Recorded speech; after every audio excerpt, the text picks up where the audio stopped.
Sri Vinayakaya Namah, Sri Saraswatyaya Namah, Sri Gurubhyoh Namah. Chapter 12.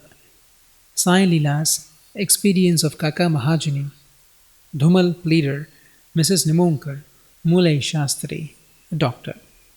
Now let us see in this chapter how devotees were received and treated by Baba. Saints' Mission. We have seen before that the purpose or object of divine incarnation is to protect the good and destroy the wicked. But the mission of the saints is quite different. To them the good and the wicked are the same. First they feel for the evildoers and set them on the right path. They are like the Agasti to destroy the Bhavasagar or the ocean of worldly existence, or like the sun to the darkness of ignorance. The Lord God dwells in the saints. In fact, they are not different from Him. Our Sai is one of these who incarnated for the welfare of the devotees, supreme in knowledge and surrounded with divine luster. He loved all beings equally. He was unattached. Foes and friends, kings and paupers were the same to him. Here his powers. For the sake of devotees, he spent his stock of merits and was ever alert to help them. But the devotees could never approach him unless he meant to receive them. If their turn did not come, Baba did not remember them and his Leelas could not reach their ears. Then how could they think of seeing him? Some men desired to see Sai Baba, but they did not get any opportunity of taking his darshan till his Mahasamadhi. There are many such persons whose desire for Baba's darshan was not thus satisfied. If these persons, believing in him, listen to his Leelas, their quest for milk, that is the darshan, will be to a great extent satisfied by the buttermilk of Baba's Leelas. If some persons went there by sheer luck and took Baba's darshan, were they able to stay there longer? No. Nobody could go there of his own accord, and nobody could stay there long even if he so wished. They could stay there so long as Baba permitted them to stay, and had to leave the place when asked to do so by Baba. So everything depended on Baba's will. Kaka Mahajani. Once Kaka Mahajani went to Shirdi from Bombay. He wanted to stay there for 1 week and enjoy the Gokulashtami festival. As soon as he took Baba's darshan, Baba asked him, "When are you returning home?" He was rather surprised at this question, but he had to give an answer. He said that he would go home when Baba ordered him to do so. Then Baba said, "Go tomorrow." Baba's word was law and had to be obeyed. Kaka Mahajani therefore left Shirdi immediately. When he went to his office in Bombay, he found that his employer was anxiously waiting for him. His munim, that is the manager, suddenly fell ill, hence Kaka's presence was absolutely necessary. He had sent a letter to Kaka at Shirdi, which was redirected to him at Bombay. Bhau Sahib Dhumal. Now listen to an opposite story. Once Bhau Sahib Dhumal, a pleader, was going to Niphad for a case. On the way he came to Shirdi, took Baba's darshan and wanted to proceed to Niphad immediately. But Baba did not permit him to do so. He made him stay at Shirdi for a week or more.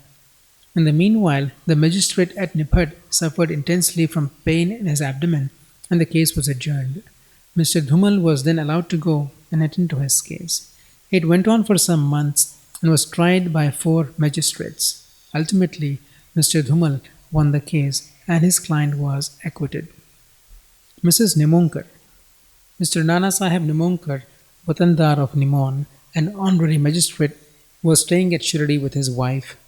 Mr. and Mrs. Nimunkar were spending most of their time in the masjid with Baba and serving him.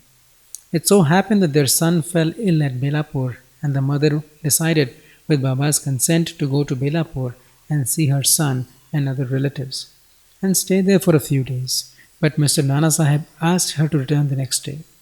The lady was in a fix and did not know what to do, but her god Sai came to her help. While leaving Shirdi, she went to Baba, who was standing in front of Sathes Wada with Mr. Nana Sahib and others, and prostrated at his feet and asked his permission to go. Baba said to her, go quickly, be calm and unperturbed.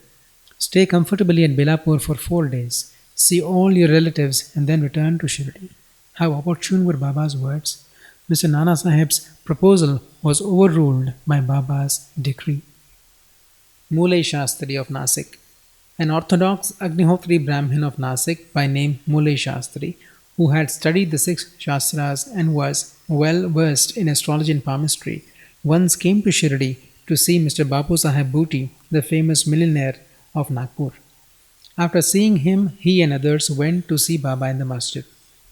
Baba bought various fruits and other things from vendors with his own money and distributed them to the persons present in the masjid.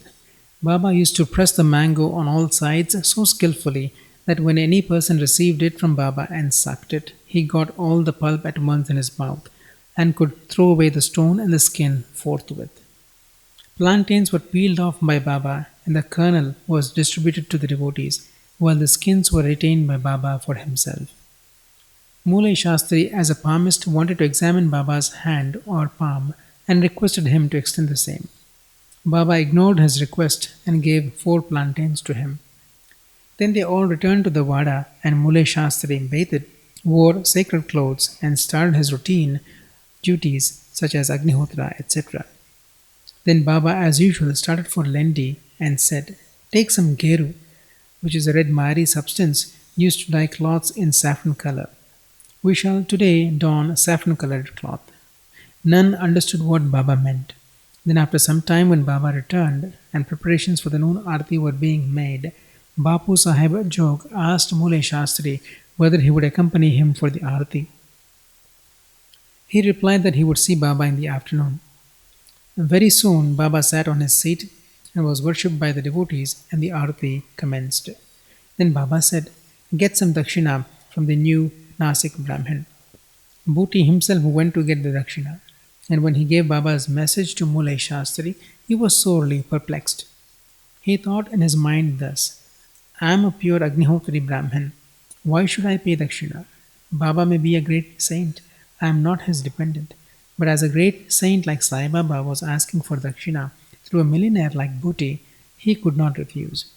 So, leaving his routine unfinished, he forthwith started with Booty to the masjid. Thinking himself holy and sacred, and the masjid otherwise, he remained at a distance, and after joining his palms, threw flowers at Baba. Then lo, all of a sudden he saw no Baba on the seat, but saw his late Guru Gholap Swami there. He was wonderstruck. Could this be a dream? No, it was not, as he was wide awake. But though awake, how could his late Guru Gholap be there? He was speechless for some time. He pinched himself and thought again, but could not reconcile the fact of his late Guru Gholap being in the masjid. Ultimately, leaving off all doubt, he went up, fell at his Guru's feet, and then, getting up, stood there with folded hands. Other people sang Baba's arti, while Muley Shastri chanted loudly his Guru's name. Then, casting off all pride of caste and ideas about sacredness, he fell flat at his Guru's feet and closed his eyes. When he got up and opened his eyes, he saw Baba asking for dakshina. Seeing Baba's blissful form and his inconceivable power, Muley Shastri forgot himself. He was extremely pleased. His eyes were full of tears of joy. He again saluted Baba and gave the dakshina. He said that his doubt was removed and that he saw his own Guru. On seeing this wonderful Leela of Baba, all the people, including Muley Shastri, were much moved, and they realized the meaning of Baba's words, "Bring Geru, we shall don saffron-colored garment." Such is the wonderful Leela of Baba. A doctor. Once a Mamlatdar came to Shirdi with a doctor friend of his. The doctor said that his deity was Rama and that he would not bow before a Mohammedan, and so he was unwilling to go to Shirdi. The Mamlatdar replied that nobody would press him to make a bow, nor would ask him to do so. So he should come and give the pleasure of his company. Accordingly, they came to Shirdi and went to the masjid for Baba's darshan. All were wonderstruck to see the doctor going ahead and saluting Baba. They asked him how he forgot his resolve and bowed before a Mussulman. Then the doctor replied that he saw his beloved deity Rama on the seat, and he therefore prostrated himself before him. Then, as he was saying this, he saw Sai Baba there again. Being dismayed, he said, "Is this a dream? How could he be a Mohammedan? He is a great Yoga Sampanna avatar." Next day he made a vow and began to fast. He absented himself from the masjid, resolving not to go there until Baba blessed him. 3 days passed, and on the fourth day, a close friend of his from Khandesh turned up, and with him he went to the masjid for Baba's darshan.